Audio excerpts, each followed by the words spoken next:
Hello friends, मेरा नाम मोहित अग्रवाल है और आज मैं आपको 10th क्लास से एक टॉपिक बताऊंगा जिसका नाम है कन्वर्स ऑफ थेल्स थ्योरम। देखिए, थेल्स थ्योरम आप सभी जानते हैं क्या होता है।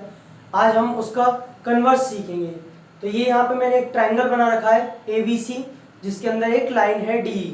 सबसे पहले कन्वर्स ऑफ थेल्स थ्योरम का स्टेटमेंट क्या होता है। ये थ्योरम कहती है if a line divides any two sides of a triangle in the same ratio then it must be parallel to the third side। मतलब मान लीजिए इफ अ लाइन, हमने यहाँ पे डी लाइन ली है, if a line divides any two sides of a triangle, ये line जो है डी लाइन, ये ए बी और ए सी को डिवाइड कर रही है in the same ratio. Same ratio मतलब A D upon D V is equal to A E upon E C. ये हमें गिवन है, ए डी अपॉन डी और ए ई अपॉन ई सी अगर सेम रेशियो में डिवाइड कर रही है तो ये जो लाइन है डी वो जरूरी है कि बी सी के पैरेलल होगी। क्लियर? ये हमें प्रूव करना है कि ये पैरेलल होगी।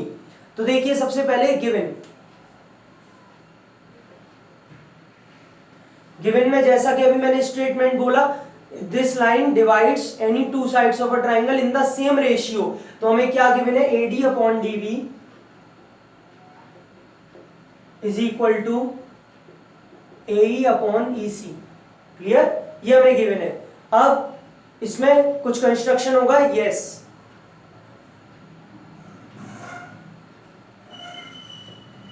हमने मान लिया कि इसमें डी लाइन पैरेलल नहीं है, हमने ऐसा मान लिया, हमने माना डीएम लाइन पैरेलल है। हमने इसका कॉन्ट्राडिक्शन लेके चलेंगे, हम एक और दूसरी लाइन को पैरेलल मानेंगे क्योंकि हमने ये बोला है, देखिए हमें डी तो पैरेलल प्रूव करनी है तो उसे तो हम ले नहीं सकते, तो हमने किसी दूसरी लाइन को पैरेलल लिया क्योंकि एक लाइन तो पक्का है पैरेलल होगी बीसी के। तो हमने माना कि डी पैरेलल नहीं है, डीएम पैरेलल है bye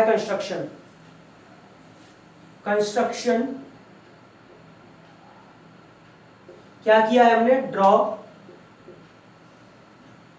DM parallel to BC. हमने ये मान लिया कि डीएम बीसी के पैरेलल है। ठीक है, अब टू प्रूव, क्या प्रूव करना है हमें प्रूव करना है डी पैरेलल टू बीसी। हमें यही तो प्रूव करना है, डी पैरेलल टू बीसी। तो देखिए इसका प्रूफ कैसे करेंगे।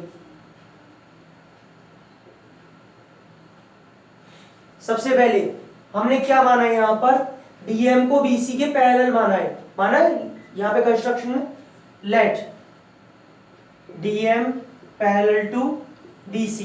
कहां से आया ये, by construction. Clear? By construction, यहां से हमने माना था।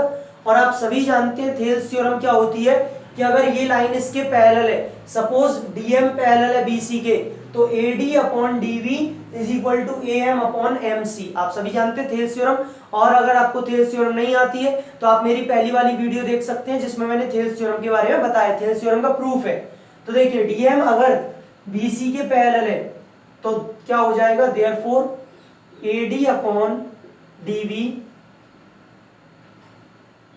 Is equal to AM upon MC. Clear? AD upon DV is equal to AM upon MC. कहां से, बाय बीपीटी। और थेल्स थ्योरम एक ही होती है, बीपीटी और थेल्स थ्योरम। तो ये हमारा एक रिजल्ट ही आया जिसे मैंने फर्स्ट इक्वेशन मान लिया। ठीक, अब देखिए, बट हमें ये गिवन है ऊपर AD upon DV is equal to AE upon EC, AE upon EC. ये हमने सेकंड इक्वेशन मान लिया, AD upon DV is equal to AE upon EC. कहां से आया है ये, गिवन, ये हमें गिवन है ऊपर, ये रहा। ठीक, आप सभी जानते हैं अगर दो ऐसी इक्वेशंस जिनके एलएचएस इक्वल है तो उनके आरएचएस भी इक्वल होते हैं। देखिए, एलएचएस दोनों के इक्वल है तो इनके आरएचएस भी इक्वल होंगे। कैसे लिखेंगे, फ्रॉम इक्वेशन 1 एंड 2 ऐसे लिखते हैं इसको। ठीक है, वी गेट, क्या मिलेगा हमें, M upon M C is equal to A upon E C. Clear? ये रिजल्ट आ गया, दोनों आरएचएस भी इक्वल हो गए, M upon M C is equal to A upon E C. इतना समझ में आ रहा है? अब देखिए इसके आगे क्या करें, M upon M C is equal to A upon E C आ रहा है, लेकिन ये पार्ट हमें तो ये प्रूफ करना है कि डी इसके पैरेलल है। अब देखिए, डीएम अगर बीसी के पैरेलल है, हमने माना है, अगर ये डी और डीएम एक दूसरे के ऊपर कोइंसाइड कर जाए तो D is also parallel to BC हो जाएगी।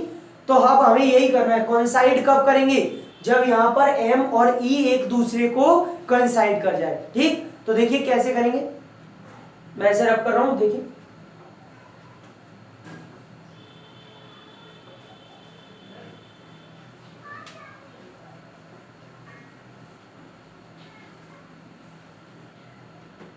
क्या रिजल्ट आया हमारे पास, M upon M C is equal to A E upon E C.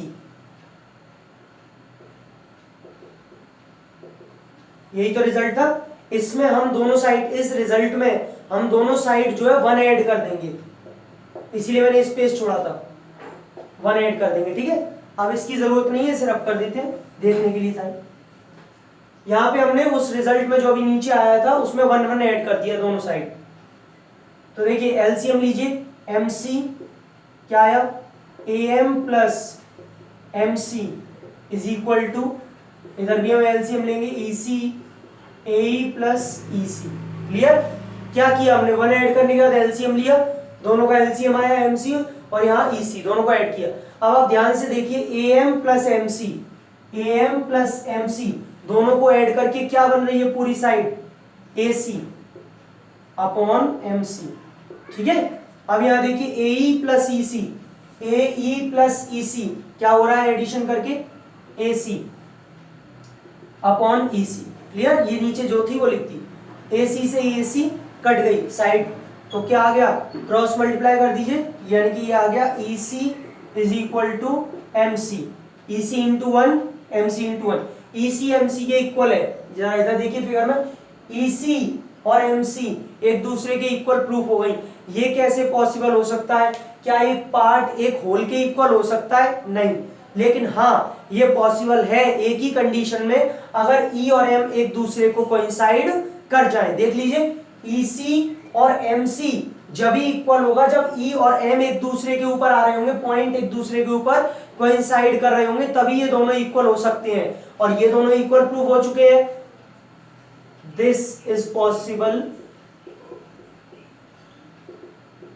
Only when M and E coincide। ये सिर्फ और सिर्फ जब ही पॉसिबल है जब M और E एक दूसरे को क्या कर जाएंगे, कोइंसाइड कर जाएंगे। ठीक है, तो इसका मतलब कोइंसाइड करने का मतलब, देखिए मैंने माना था डीएम पैरेलल है बीसी के, ये मैंने माना था डीएम पैरेलल है, अगर E पॉइंट M पर कोइंसाइड कर रहा है, इसका मतलब डी पूरी की पूरी लाइन डीएम पर कोइंसाइड कर रही है, तो डीएम अगर बीसी के पैरेलल है तो D is also parallel to BC हो गया, therefore D parallel to BC. ठीक, हेंस प्रूफ। ये लीजिए डी बीसी के पैरेलल हो गया। ऐसे था कन्वर्स ऑफ थेल्स थ्योरम का प्रूफ। आई होप आपको मेरी वीडियो पसंद आएगी। अगर आपको मेरी वीडियो पसंद आई तो please subscribe, share and like करना ना भूलें। और मैंने अपनी पहली वीडियो भी डाल रखी है जिसमें से आप थेल्स थ्योरम का प्रूफ भी देख सकते हैं। Thank you.